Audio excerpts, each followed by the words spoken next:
ഇപ്പൊ അന്നത്തേലും ഇന്നത്തേലും എന്താ ഏറ്റവും വലിയൊരു വ്യത്യാസം എന്ന് പറയുമ്പോ എന്താ കാണുന്നത്?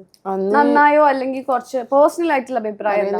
അന്ന് പിന്നെ VM കുട്ടി മാഷിന്റെ ടീമിൽ ആദ്യമായിട്ട് പാട്ടിന് പോകുമ്പോ എന്റെ കയ്യിൽ 25 ഉറുപ്പിയില്ല. ബസ്സിന് 25 രൂപയാണ് അന്ന്. അടുത്ത വീട്ടിൽ നിന്ന് 25 രൂപ വായ്പ വാങ്ങി.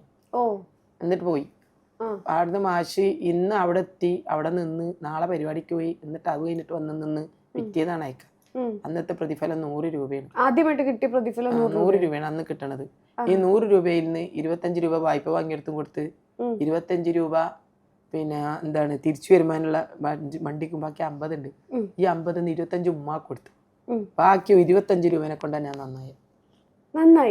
ആ 25 രൂപയാണ് ഇന്നിപ്പോ ഇവിടെ 25 ലക്ഷം വാങ്ങിക്കുന്ന ഇരിക്കണ ഞാൻ.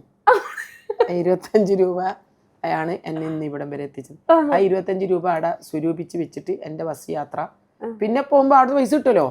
പിന്നെ ആസീസ് തൈനേരിന്റെ ഗ്രൂപ്പിലൊക്കെ പോകുമ്പോ അന്ന് അങ്ങനെയാണ്, അവർക്കും പൈസ ഉള്ളൂ. അവര് നമ്മളെ പറ്റിച്ചതല്ല, അവർക്ക് അത്ര കാശുള്ളന്ന്. ഇന്ന് പറയാണ് സിനത്തെ പരിപാടിക്കരാ എത്ര പൈസ, എനിക്ക് ഇത്ര 25,000 30,000 ആ തരാ വരോ